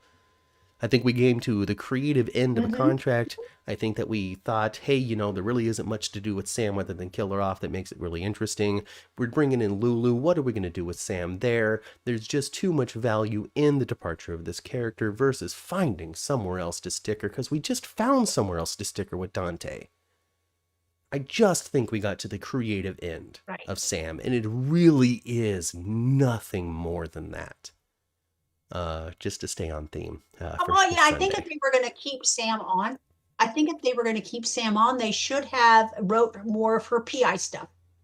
Wrote her some PI stuff. Mm-hmm. When she was, remember the scene at the Metroport pool where she gets into Kate's she steals a cell phone, doesn't she? And then Yeah, she puts it yeah, back. yeah. I love that because I thought, oh, that's old throwback. That's throwback Sam. Mm-hmm. That's Sam Adventure. That's Sam Con Girl. She was But good what do at you that kind of need, Ma? stuff. What do you need, even if you're a really interesting PI? Yeah. You need a man. Yeah, you do. Yeah, you do. And they couldn't have gave her Spinelli, could they? No, no. So Because that's where they had that PI together before. it That's why I you know said it, that. it always comes down to this, and I know that I repeat myself a lot on this podcast, and sometimes it kind of maybe be a little bit boring. Creative end of the thing. We're gonna write as easily as we can. Hmm. Lulu's coming back, splitting up with Dante. We don't want Jason and Sam together anymore. There's no other obvious relationship path for Sam. In order Hmm. to give Sam a relationship path, we are going to have to invent something. Hmm. Either a character, or split somebody, or now she's interested in Cody, or whatever it might be. It's going Hmm. to take effort for us to rearrange the rest of the canvas to keep Sam relevant. Right. And I know that that sounds kind of heartless, but when it comes down to it, sometimes Hollywood is a bit of a heartless job. I can point to a show called Stargate Atlantis, a nerd show that I really enjoyed, with a character that I absolutely loved on it. The actor's name was Paul McGillion, and he played Dr. Carson Beckett on Stargate Atlantis. And they killed off this character, not even in the season finale, Hmm. not a mid-season finale, nothing. They just killed them off in the middle of a season, blew them up, and that was it. And they said, well, why? And the writer said, because we thought it would be a very interesting episode. Hmm. And when they talked to the actor, Paul McGillion, hey, how'd you feel about that? You've been a mainstay cast member for over 3 years, and then suddenly you get this script in which now you don't have a job anymore because they thought it would be an interesting episode. How do you feel about that? He goes, actors' jobs come to an end. I wasn't going to play Carson Beckett forever. Yeah. So, so sometimes it's just what happens on shows. So I I think can't back that's, any of that up with fact, though, folks. but don't you think though, Matt? Outside of not a regular career, but when you're in Hollywood, man, you got to have a thick skin. You You have to. You you have to. have to. If you're not, you're gonna have your feelings hurt and be devastated all the dang time. You don't get the job 99% of the time. Exactly. And that is why when someone is on a soap and has been on the soap for 10 years, they kind of do want to stay on the soap. I can understand that she's unhappy. I do too. Totally. Totally I do too. understand that she's unhappy. I'm sure she's not skipping back home going, well, I finished my last day. What a wonderful experience I had at Prospect. I'm going to cherish the last 21 years. I don't, that's probably not No. what's going on there. And she's probably not looking forward to auditions and casting calls either. No, but also at the same time, I do feel as though there should be, if there's not, a level of professional understanding in there. Of Hmm. this isn't guaranteed, characters come to an end. Mm-hmm. It wasn't my choice, but this is how it is. It has been 21 years. There's a lot of good things to remember and think back on, Mm-hmm. that sort of stuff. Yeah. Um, it shows a lot that she continued to go to work. She went to work they told her no less than 6 weeks ago, Mm-hmm. probably more, Mm-hmm. that this was going down. And Yeah. she still came and she still played it and she's still doing scenes. And I'm sure we're still going to see her give an effort I'm sure. I'm sure. because I'm sure. professionalism wins. Yeah. And it's not like the show hasn't terminated other beloved characters and actors before. It's just part of the business. But the fans take it to a Absolutely, it whole new is. level, It's says part of Chandra. any kind of business, you guys. Mm-hmm. It's no matter what you're doing, it's part of it. Mm-hmm. Mm-hmm. Yeah. Sam didn't have scenes often, and even then, Lindsay had to stand in for her from time to time. I think they were too scared to write a story for her, says Michelle, just from what we see as viewers. On top of that, too, Michelle, I said this on Twitter, kind of in a reply, so it wasn't very obvious on the timeline of ours. But Maurice Bernard missed 2 weeks of filming, and they Mm-hmm. did not have to recast him. Nope. How much time was Kelly Monaco giving them that she wasn't going to be there? We don't know. If Maurice Bernard, who is Sonny effing Corinthos, the center of this gosh darn show, Yeah. can miss 2 weeks and it doesn't put production in a bind where they have to recast to keep this effing thing going, Mm-hmm. then Kelly Monaco was calling them day of. Mm-hmm. And Frank Valentini was relying on the relationship they had with Lindsay Hartley to be able to drop what she was doing and get her butt to that set. Here's your Probably. script, go. Probably. I can't imagine how it went any other way. There is no way in hell that General Hospital said, well, Maurice isn't going to be here for 2 weeks, and then they scrambled trying to figure it out. No. In fact, they told Maurice, if you don't come back to work, we're going to have to recast you. And Because they went to a point in which they got to that wall. and you certainly don't want a day or two of someone else portraying Sonny. You just don't. No. I mean, and that's not anything, that's not something that's happened in the past either. Maurice and Laura Wright have never been recast for a day or two. Not that I know of. Not that I know. Not that I I think know Chad of Jewell either. has, other people have. I understand that emergencies come up and things happen. But we also Absolutely. saw it recently also with Taggart, and that's probably a reason why they couldn't really rely on Taggart there for a minute when it came to an in-depth I'm your father, I'm now drunk story, is the toss between Riel Andrews and Asante Jones, back and forth. It was like every other day there was a different It person was. portraying, It to a point was. almost where two actors were playing Taggart. Exactly. So I think that we've We're almost. seen how being timely with letting the production know that you're going to be unavailable. Mm-hmm. I think that we can see in real time in the edit of the product how that can affect things, or how someone may give them enough time. For an example of like Alexis being missing, Nancy Lee Grahn being missing for the big Harmony conclusion, Harmony Yes, gets yes, run yes, over, all yes, that sort of yes. stuff. She wasn't there for that. And she definitely gave them enough time because it was a planned foot surgery and all sorts of different stuff. Yes. For that case, I feel as though it just didn't work out. They had this big set piece that required a stunt and a car and a this and that. And well, we arranged this 8 weeks ago. You're telling us in 6 weeks you can't. We already spent the money. We're going to have to find a new actress. Sorry. Yep. I feel as though that's what happened there. So Mm-hmm. it's and again, folks, I can't base any of this on fact. I can't point to an article or an interview Yeah. or anything that anybody said. I'm just trying to Mm-hmm. approach it like a logical person who would make television, and trying to shake that out from there and try to understand it. Right. Because it's a heartless business, but I don't think that it's as targetedly evil as some fans and commentators might think it is. Maybe. Yeah. Yeah. Yeah. Yeah. And honestly, with the amount of, I mean, of course, unexpected things come up, emergencies come up. You don't have any control over that. We don't. None of us know what today's going to actually bring us when we wake up in the morning. None of us do. Yeah. But Prospect has enough dark weeks Mm-hmm. that you can arrange your stuff. I'm going to call out. Yeah, unless it's an emergency foot surgery or whatever it is, but you can plan to visit your accountant on Exactly. the They have off week. so many dark weeks, you guys. Yeah. So many. Melissa says, well, we don't do logic here, and so I'll just stop. The soap genre has many twists available, and that's the truth too. Everybody's freaking out because Sam's dying and Kelly Monaco's leaving the show, and this is so evil, this is so wrong, while it's entirely possible in 2 months we're gonna have Finn back on the show. No.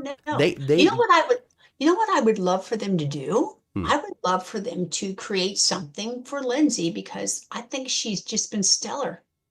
And she is stellar. Maybe there's room for her in the All My Children reboots. Well, maybe there is something for her. Maybe she'll be a big star in that. Maya was a big character there at the end. She looks like a Cassadine, doesn't she? I think she's a pretty great chameleon and could play Rafe's sister on days all the way to Sam Cassadine. Yeah. So that's Mia on General Hospital on All My Children. Is that what it was? Mia, not Maya. That was his love interest, wasn't it? Yeah. I don't remember. Mia, yeah. Maya, yeah, but that wasn't that Lindsay Hartley playing that? Lindsay Hartley doesn't want a contract, not yet. But as you know, Vinny, everybody's got a price, okay? It's $1 Million Man reference. Yeah. You know who doesn't want a contract? Wally Kurth. Nah, he's happy double dipping off of NBC or CBS. He's double dipping, having a good old time. No, there's some people out there also. There's no reason why James Patrick Stewart didn't have a contract other than he wasn't interested in having one. Valentine was all over the show for years without a contract. So, yes, I love Lindsay. She's a wonderful actress, and she's filled in great for Kelly Monaco. Maybe there's going to be room. I've heard all kinds of different stuff. I've heard by the fall, General Hospital will look like a completely different series. I've heard that Sonny's on his way out, that Sam's on his way out, that they're going to recast everybody. I've heard that there's going to be a bomb that goes off, and nobody's going to survive. Like, I have heard so much bull stuff out there in Soapland that I have lots of malarkey out there to be found. Absolutely no clue what's happening other than I'm going to watch it and I'm probably going to have a good time doing so. So that's it. Lindsay could be another daughter of Natalia's ex. I think Natalia should have been married to Martin Gray. That'll be fun. Yeah, I think that they're right now in the middle of kind of redeciding what to do with Natalia. I think when they brought Eva on, I don't think Blaze was necessarily a write out yet. No, I think that was a. I think that honestly, I think that's in response to everybody just not being not just being confused by Kirstina. She's a victim of Kirstina. Jacqueline Grace Lopez, though, who played Blaze, has mentioned recently, though, that when they said, hey, by the way, we're going to go ahead and write you out, they also said, but we're looking forward to an opportunity to figure out how to bring you back on. Now, that could be Hollywood speak for don't be mad at us. But it'd also be a genuine attempt to be like, hey, we got to put Blaze away for a little bit while we figure out this whole pregnancy with Kirstina didn't work out. As it stands right now, there's just too many characters in this little story thing. There's a perfect way to say that you're going on tour with Ricky Martin. That's going to allow you to take a break for a little while. So sorry, I know that wasn't the plan. But when this tour is over, when Kirstina is done with this thing, when the Davis sisters are where we want them to be, we'll bring you on back. We'll see if that goes. What happens? I think that there's also plenty of room for Finn to come back because on the show they have not written him out. No, they have not. They've written him away. Yes, but they have not written him out. And they had Violet 2 weeks ago talk about him. Right. Kind of similar thing with Jordan. You know how we were in the midst of the recast of Jordan, and so she goes away with the kidney issue. Comes back healthy as an ox with a new face. I don't think we're going to get a recast Finn, but I'm just saying in the similar vein, we've had a character go away for a minute and then come back. So, who knows? Who knows what the future holds? I think that as always, continue to point to Chris Van Etten being a part of the writing staff because it's just, I feel as though it's the best it's been in years. And I think Right. that Chris Van Etten should be praised a lot more than he is for it, because we have seen, we saw the slowness of Chris and Dan. We saw the Mm-hmm. just wild, confusing, almost ruining of General Hospital by Patrick Mulcahy. And I'm just blaming him, because everybody got a new job, and the women were girls, and you know what I'm saying, like we stopped being a model so we can be a cook, like these things that were not tasting good in the mouth of a lot of viewers out there when it came to, well, I'm not going to be a nurse anymore, I'm going to be a housewife, that sort of stuff. Patrick Mulcahy. Mm-hmm. Uh, Mm-hmm. so I just think that's the best it's been right now, and I don't need to continue to whine.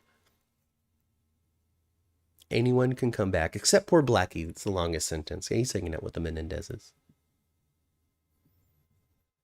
Right? Yeah, Blackie's been gone forever. Actually, Blaze's they did sister, have John Stamos on one time, but he was playing himself. but he was playing John He's playing Stamos. himself. Yeah. Blaze's sister would be an interesting story. Yes. Yeah, I mean, if Lindsay Hartley was Blaze's sister, sure, but we got to meet Eloy first, though. I feel like Eloy might have become an Isaiah. I think they're trying to rewrite. I'm sure, is Eva under contract? I can't say for sure, but They probably. kind of have to write something for her. I don't see why she would continue to appear at like Home and Heart as the accountant with not much to do, if it wasn't for a contractual obligation for a certain number of dates and a certain number of time. Mm-hmm. So I think that she So is. I don't think we're done seeing Natalia and Sonny.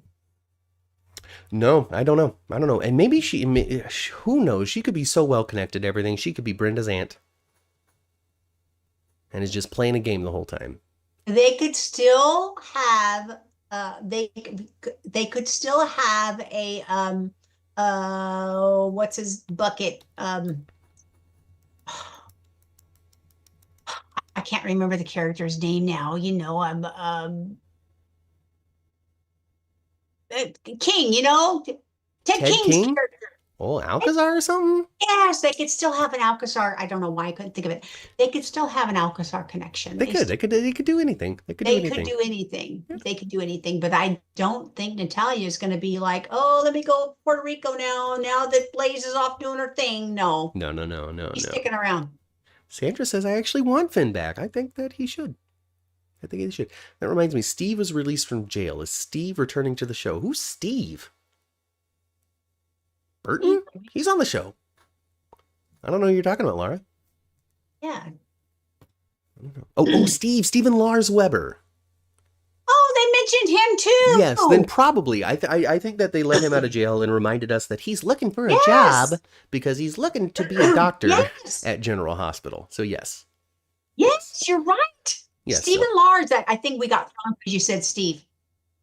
Yeah. Stephen Lars, yes, and it makes sense too because, the story of Heather's not over. Mm-hmm. It makes sense for Stephen Lars to return. Mm-hmm. Yes. See, okay, so I was confused, and now people are telling me that it was Stephen Lars. But now they're going to think that I figured it out because they told me. But I want you folks to know that I figured it out before your chats became available to me, okay?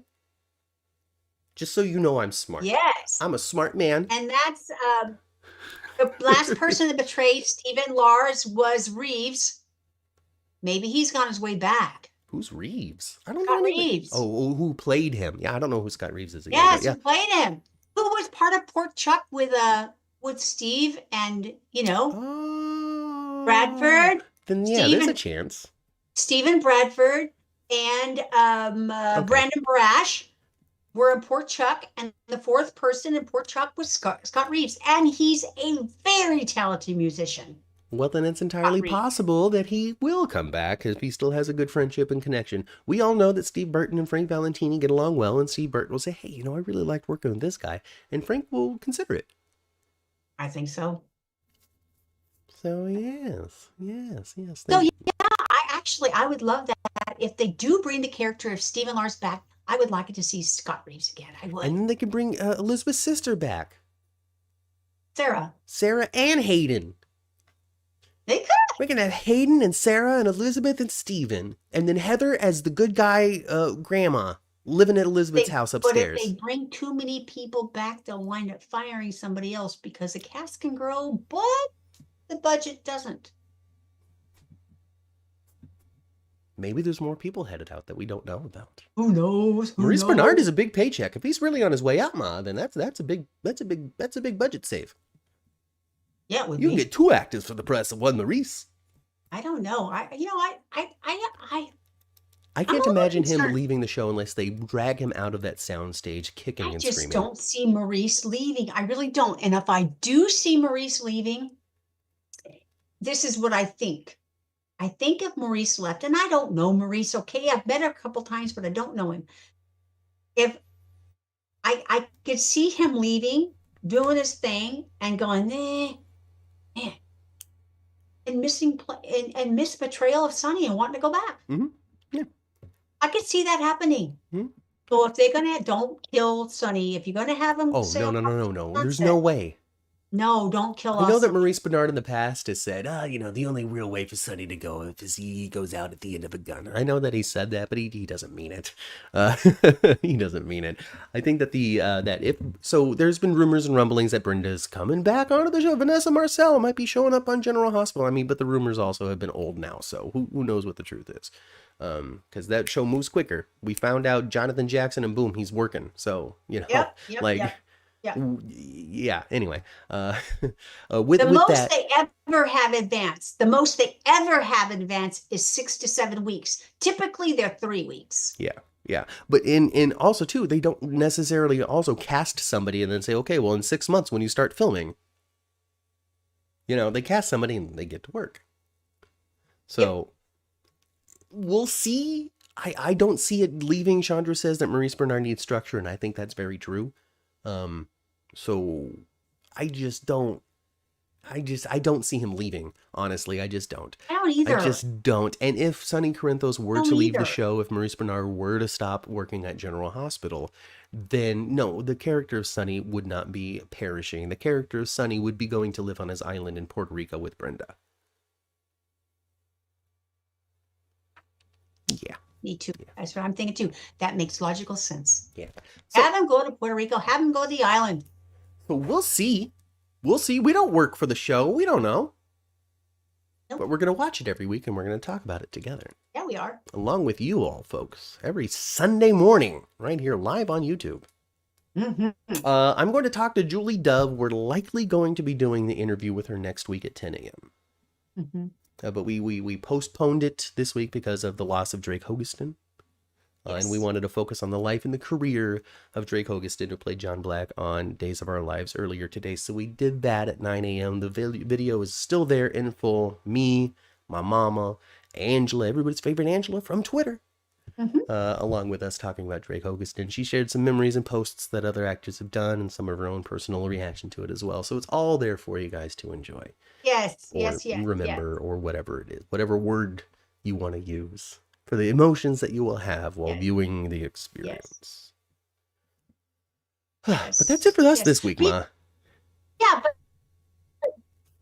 but Cockadoodie Connie, if you do watch Days of Our Lives, Cockadoodie Connie will be with us next week. Yeah. So I'm going to confirm that with her. We're still looking forward to it. The final confirmations with her on that. I imagine there's not going to be a problem, but I just want to make sure that she says yes before I put that in any sort of writing. But expect that to be next week. But that's it, folks. That's it for me. That's it. We talked about General Hospital. It was a great time. Thanks for joining us. Right? Right? Yes, of course. We always enjoy every Sunday morning and chatting with our friends. So like the video if you had a good time with us. Subscribe to the channel if it's your first time here. Look for all of our previous episodes that you can find on YouTube.